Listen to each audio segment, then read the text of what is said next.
नमस्कार मित्रांनो. बघा 11 जानेवारीला जो पेपर झालेला आहे कंबाईन सीचा, त्याची जी मॅथ्स आणि रिझनिंगचा पेपर आपण सॉल्व्ह करणार आहोत. ठीक आहे. आन्सर की आलेली आहे त्याची, त्याच्यानुसार जी आपली उत्तरं आहेत ती मी तुम्हाला सांगणार आहे आणि मी तुम्हाला सोडून पण दाखवणार आहे. सगळ्यात पहिला आपण पहिल्या प्रश्नापासून मित्रांनो चालू करूया. बघा पहिला प्रश्न काय आहे की एका संख्येच्या 4 पंचमांश ही त्या संख्येच्या 60% पेक्षा 10% जास्त असल्याची संख्या कोणती?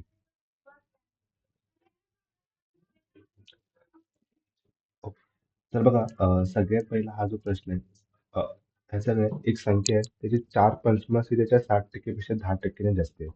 ठीक आहे. तर आपण आता सॉल्व्ह करूया. म्हणजे एक संख्या आपण संख्या कुठली एक्स पकडूया. एकच मिनिट थांबा.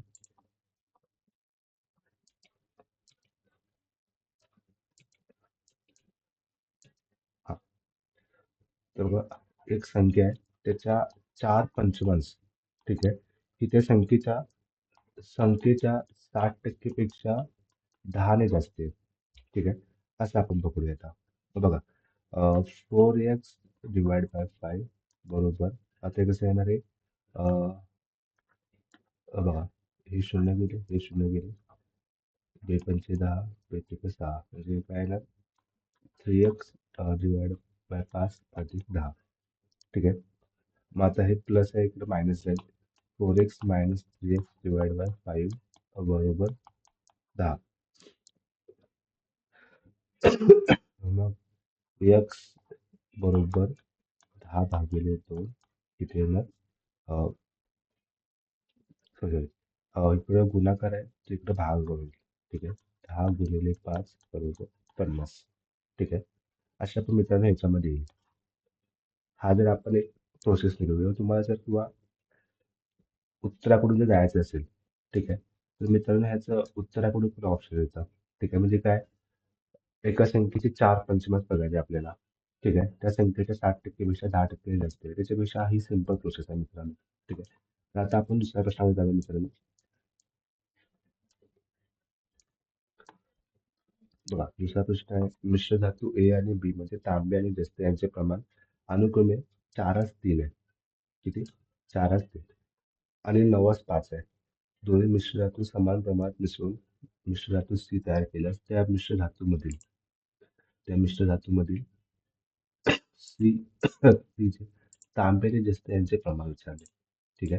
तर हे पण आपण सॉल्व्ह करूया. सगळ्यात पहिला काय करायचं आपल्याला ए आणि बी.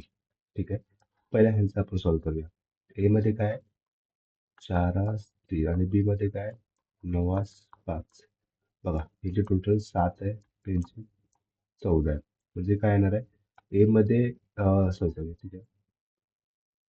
एक मिनिट काय दिलं बघा हे तांबे आहे आणि हे जस्त आहे. हे तांबे आहे आणि हे जस्त आहे.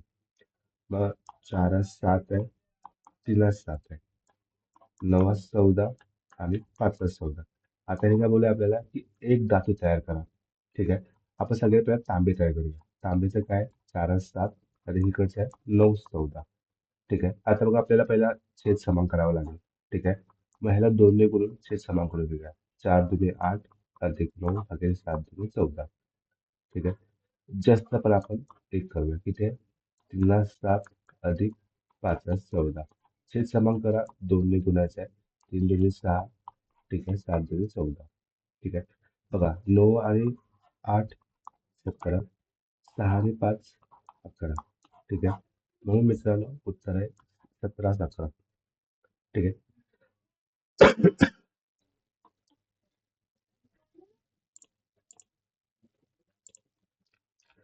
आता आपण तिसऱ्या प्रश्नाकडे जाऊया.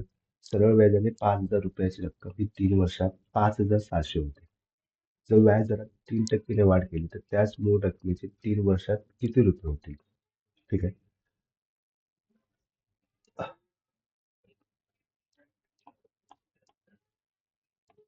ओके. थोडा वेळ द्या. हा बघा 5,000 रकमेचे 3 वर्षात 6,500. सगळ्यात पहिला ह्याचा फॉर्म्युला आहे interest is equal to PRN divide by 100. ठीक आहे. इंटरेस्ट किती आहे 600 रुपये आलाय 5,000 वर. मूळ रक्कम 5,000. आपल्याला रेट किती आहे 3%. ठीक आहे. आपल्याला किती वर्ष 3 वर्ष, सॉरी 3 वर्ष आहे. रेट आपल्याला माहित नाही आहे. ठीक आहे, म्हणून आपण असेच ठेवूया. हे 2 शून्य गेले, हे 2 शून्य गेले. ठीक आहे, 600 भागिले 5 × 5 = 15, म्हणजे 600 भागिले 150 बरोबर 8. हे गेलं, हे गेलं. 15 × 4 = 60. ठीक आहे, म्हणजे 4% होतं. आता काय बोलतायत, 3% वाढ करा बोलतायत. ठीक आहे, 3% म्हणजे किती, 7% झालं. मग आता आपल्याला हे पुन्हा एक नवीन हे करावं लागेल.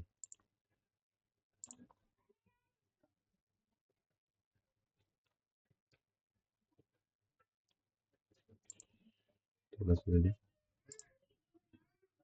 हा, तर आपल्याला एक नवीन करावं लागेल.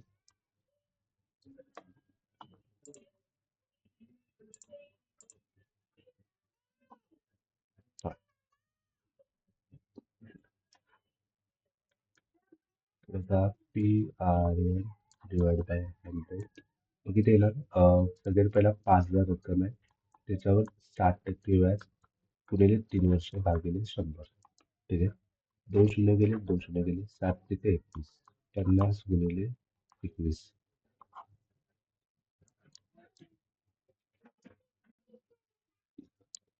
50 × 21 100 गुणिले 21/2.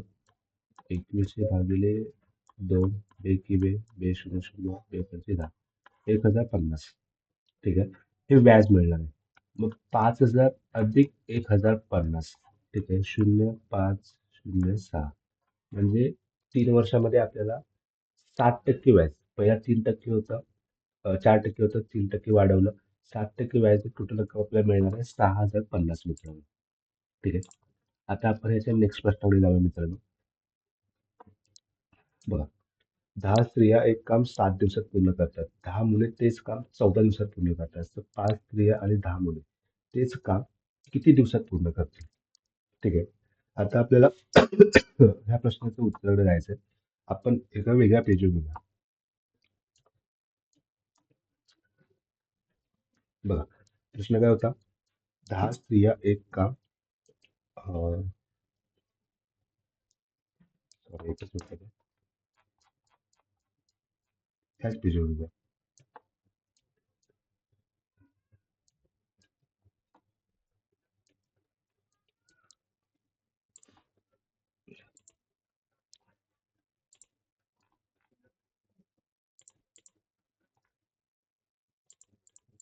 हं, या. अं, 10 स्त्रिया एक काम 7 दिवसात पूर्ण करतात. हे पहिले क्वेश्चन आहे. दुसरे क्वेश्चन आहे, 10 मुले तेच काम 14 दिवसात पूर्ण करतात. तर ते काय बोलले, 5 स्त्रिया प्लस 10 मुले किती दिवसात पूर्ण करतील. बघा, 10 स्त्रिया 7 दिवसात, त्याच्या हाफ. 5 स्त्रिया किती दिवसात करतील, त्याच्या दुप्पट दिवस लागतील, म्हणजे 14 दिवस. 10 पोळीस ऑलरेडी आहे, ते पण 14 दिवस. दोघांना 14-14. ठीक आहे, मग इथं आपण फॉर्म्युला वापरूया, X/Y, X+Y. ठीक आहे, 14 × 14 +14 + 14. ठीक आहे, 14 × 14 डिवाइड बाय 28. 14 × 14 14 × 28, हे 7 × 14. तर अशा प्रकारे हे दोघे मिळून, ठीक आहे, एका 7 दिवसात पूर्ण करतील. Sorry. चला, आता आपण नेक्स्ट प्रश्न घेऊया. 2 क्रमागत विषम संख्यांच्या वर्गातील फरक 112 आहे. तर त्यापैकी लहान संख्येचा वर्ग किती. ठीक आहे, बघा ऑब्विसली 784 येणार नाही. ठीक आहे, कारण की हा एक तर 2चा असेल किंवा 8चा असेल. हे येणार नाही. आता ह्या दोन्हीपैकी ऑप्शन आहे, सॉरी, ह्या दोन्हीपैकी ऑप्शन आहे. ठीक आहे, 625 किंवा 729. 625ला करून बघूया. 25चा वर्ग आहे. लहान लहान संख्या विचारली, म्हणजे इथे 27चा वर्ग घ्यावा लागेल. ठीक आहे, हा 27चा वर्ग आहे, म्हणजे इथे 29चा वर्ग घ्यावा लागेल. 25चा वर्ग किती आहे, सॉरी 25चा वर्ग किती आहे, 25 × 25. 25चा वर्ग 625 आहे. ठीक आहे, आणि 27चा वर्ग किती आहे, 729. 729 वजा 625. 4, 625 आहे ना, 0, 1 नाही येत. ठीक आहे, 29चा वर्ग किती आहे, 841 आहे. 841 वजा 27,729. ठीक आहे. दोन 112. मग याचं उत्तर आहे 729.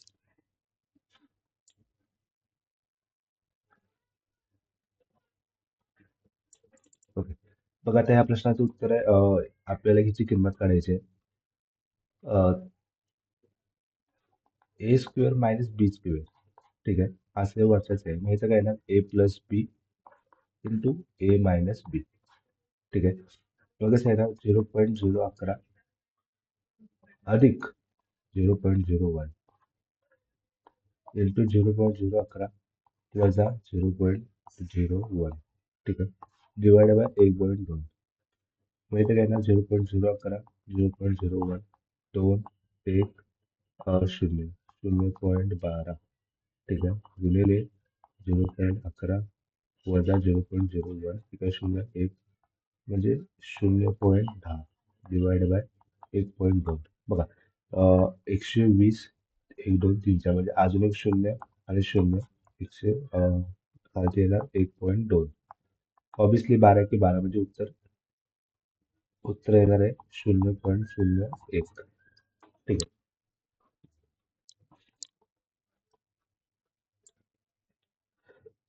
चला आपण आता पुढच्या प्रश्न येऊया. हा. अं, खालील स्तंभ लेखातील 1976 ते 1980. ठीक आहे. त्याचं उत्पादन किती टक्क्याने कमी झालं असं विचारलं आपल्याला. ठीक आहे. 1976 ते 1980. 1976 उत्पादन किती आहे? 3,000 वजा 1980चं 500. कितीचं विचारलं? 1976चं. ठीक आहे. मग 3,000 येणार गुणिले 100. ठीक आहे. 2,500 डिवाइड बाय 3,000 गुणिले 100. 2 शून्य 2 शून्य गेले, 1 शून्य गेले, 1 शून्य गेले. 2,000 भागिले 3. ठीक आहे.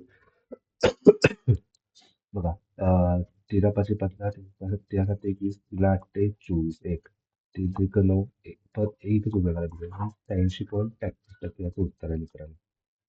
ठीक आहे. त्यांनी प्रश्न काय विचारलेला किती टक्क्यांनी कमी झाले.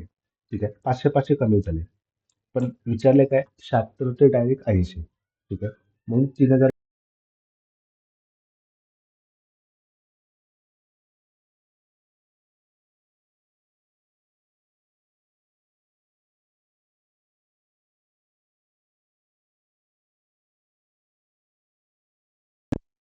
पकडूया 100 असं पकडूया. चौरसची बाजू 100 आहे आणि बाजूचा चौरस क्षेत्रफळ क्षेत्र काय बाजूचा स्क्वेअर. राईट. मग 100 गुणिले 100 बरोबर 10,000. किती टक्क्याने वाढवले? 25%. म्हणजे 125 गुणिले 125. ठीक आहे. हे 5 25 घेऊया. 12 गुणिले 13 यातून 26 पाचवाले 2 13 की 13 3 4 5 म्हणजे 1 5 6 25. ठीक आहे. तुम्ही प्रश्न काय विचारलाय की 25 लिटर किती टक्क्याने वाढेल? टक्क्याने वाढेल. मग 15 6 25 वजा 10,000 5 2 6 5. ठीक आहे. 5,625 डिवाइड बाय 10,000 गुणिले 100. ठीक आहे. ह्या 2 शून्य गेल्या, ह्या 2 शून्य गेल्या. 56.25. ठीक आहे. तर चौरसाची बाजू जी आहे 56.25 निघाली. बघा चौरसाचे क्षेत्रफळ सूत्र आहे बाजूला स्क्वेअर. 25% वाढवून आपण 125 म्हणजे 125 घेतलं. मूळ बाजू आपण 100 मानली इथे. हा. आता नेक्स्ट प्रश्न आहे मुंबई ते गोवा या स्थानकातील अंतर हे 540 आहे. 2 रेल्वे गाड्या सकाळी 7:30 वाजता एकाच वेळी एका दोन्ही स्थानकावरून परस्पर विरुद्ध दिशेने निघतात. ठीक आहे. म्हणजे कसं आहे हे मुंबई आणि गोवा. ठीक आहे. हे अंतर 540 आहे. इकडून येत आहेत तिकडून येत आहेत ऑब्विसली दोन्ही स्पिडची बेरीज होणार. एकाचा वेग आहे 60, एकाचा आहे 75. ठीक आहे. म्हणजे 60 अधिक 75 135. ठीक आहे.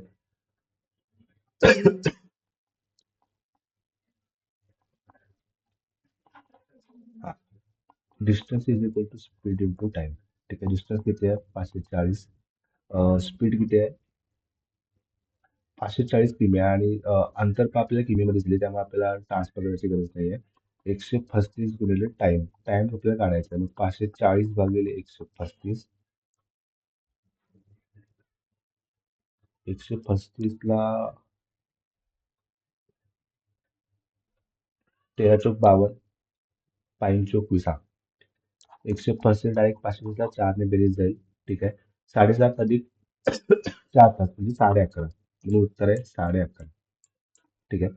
आता आपण नेक्स्ट प्रश्न घेऊया मित्रांनो. एका दुकानदार एका कपड्याच्या छापील किमतीवर 2500 रुपये सूट देतो, तरी त्यास 15% नफा होतो. कपाटाची छापील किंमत ही 23,000 रुपये असल्यास त्या कपाटाची खरेदी किंमत काढा. या बघा, छापील किंमत आहे 23,000, याच्यावर आपण 25% पहिला सूट देऊया.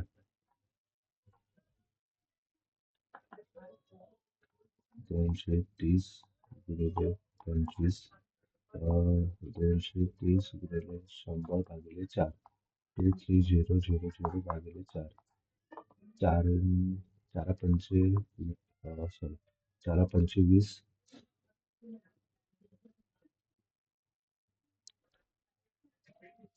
उलट येईल. 4 7 21.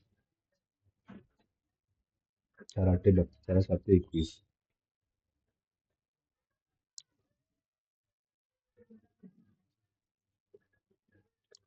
7 चौक 28. सॉरी, 7 चौक 28 उरले 2. 4 पंचे 20. 0. ठीक आहे. 5,750. ठीक आहे. हे सूट दिल्यावर एवढे आपल्याला वजा करायचे आहे. मग 5,750 हे वजा करा. 10 तून 5, 2, 6, 6 आणि 7 13, म्हणजे 17,250. ठीक आहे. ही विक्री किंमत झाली. ठीक आहे. ही विक्री किंमत झाली. ठीक आहे. तर तू काय म्हणतोय? तरीही त्यास 15% नफा होतोय. तर खरेदी किंमत किती? ठीक आहे.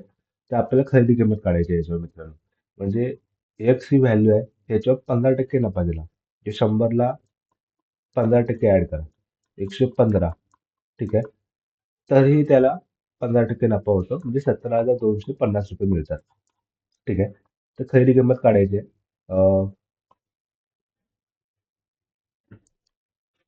17,250 गुणिले 100 डिवाइडेड बाय 115. ठीक आहे. 5 5 जुनी 10, 5 त्रिक 15, 5 त्रिक 15, 5 चौक 20, 5 5 25, 0. 23 माग देऊया. 23 एके 23. 23 34 उरले किती? 34 वजा 23 115. 23 15 म्हणजे 5. ठीक आहे. म्हणजे 0,5. 150 गुणिले 100. ठीक आहे. 150 गुणिले 100 बरोबर 15,000. म्हणजे खरेदी किंमत आहे मित्रांनो 15,000. ठीक आहे. 15,000ला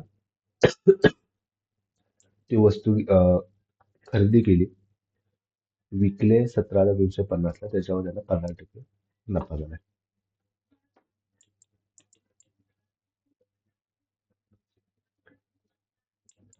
तर आपण नेक्स्ट प्रश्नाकडे येऊया. आदित घरापासून उत्तरेकडे चालत जातो. काही वेळानंतर तो उजवीकडे वळतो. पुढे जाऊन डावीकडे वळतो. 1 किलोमीटर आहे इथे. इथे 1 किलोमीटर आहे. 1 किलोमीटर चालला तो पुन्हा डावीकडे वळतो. आता तो कोणत्या दिशेने चालत आहे बघा. आधी घरापासून उत्तरेकडे चालत आहे. ठीक आहे. उत्तरेकडे चालत आहे. तो काही वेळातून उजवीकडे वळतो. ठीक आहे.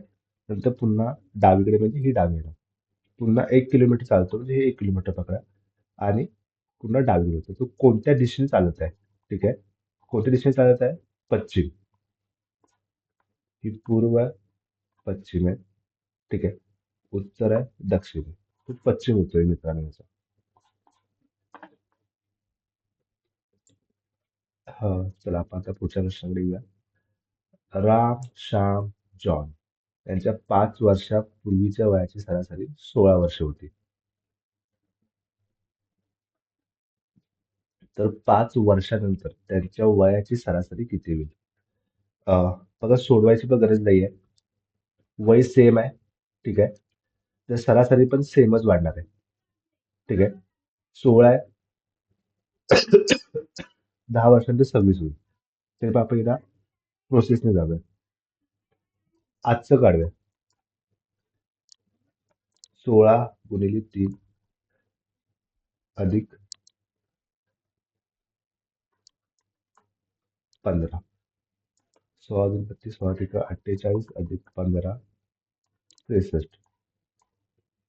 5 वर्षानंतर पुन्हा 15ने वाढणार. ठीक आहे. 63 अधिक 15 किती आलं?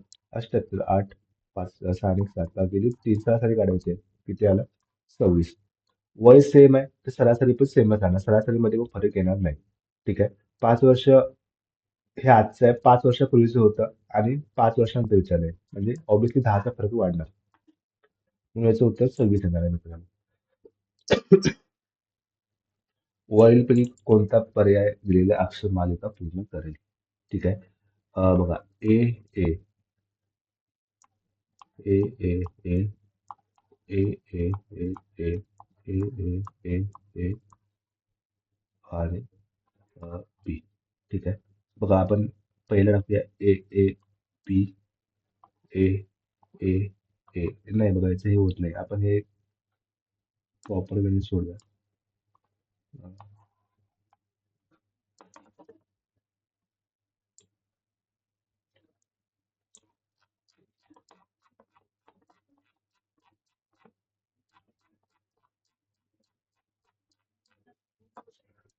दुसऱ्या पेज ह्याच पेजवर घेऊया आपण.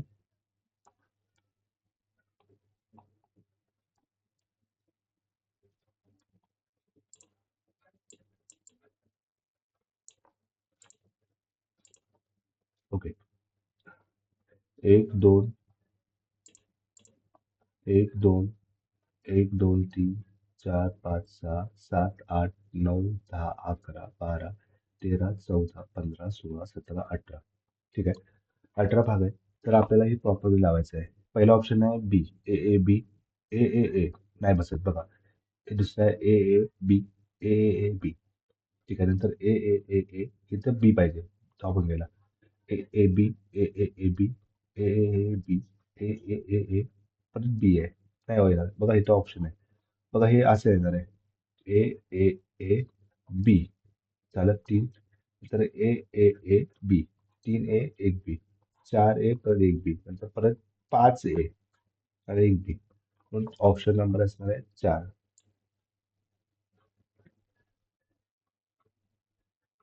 पुढचा प्रश्न आहे 3.75 5 6.25 7.50. बघा ह्याच्यामध्ये मित्रांनो सिंपल ऍडिशन केलेलं आहे. 1.25. 7 8 9 10 5. 5 मध्ये 1.25 6.25. 6 मध्ये 1.25 8 7.50. ठीक आहे. 7 पॉईंट मध्ये 1.25 8.75. 8.75 मध्ये 1.25 10. म्हणून याचं उत्तर असणार आहे मित्रांनो 10.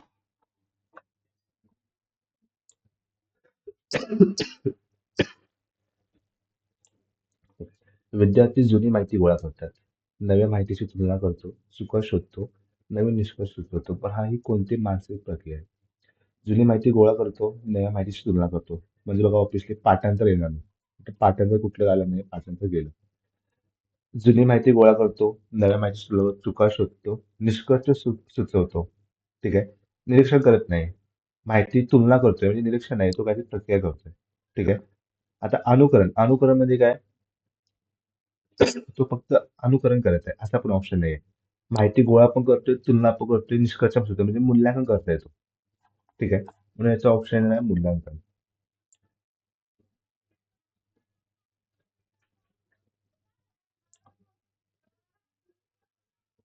ओके. 170, 197. दुसरा प्रश्न आहे 126, 257. ठीक आहे. बघा, 13चा वर्ग 169 अधिक 1, 14चा वर्ग 196 अधिक 1, 15चा वर्ग 225 अधिक 1, 16चा वर्ग 256 अधिक 1 आणि 17चा वर्ग 289 अधिक 1 बरोबर 290. ठीक आहे, ऑप्शन असणार आहे. तर ह्याचे उत्तर आहे 290. आता आपण पुढच्या प्रश्नाकडे येऊ मित्रांनो. त्याचा प्रश्न काय, ह्या आकृतीमध्ये त्रिकोण किती आहेत?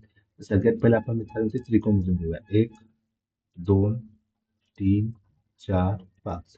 5, 5, 5. या आकृतीमध्ये मित्रांनो 15 त्रिकोण आहेत. Option number 2. सॉरी. आता आपण मित्रांनो परत पुढच्या प्रश्नाकडे येऊया.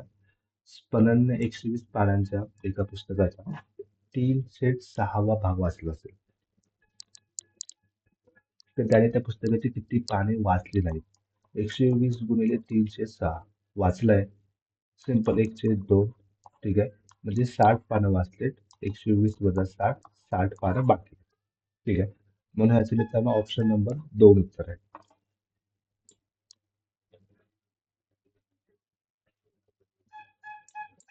Okay. आता ह्या प्रश्नाकडे येऊया. एका सांकेतिक भाषेत सायन्सला SKNTA म्हटले, तर स्टुपिडला काय म्हणाल? स्टुपिडला.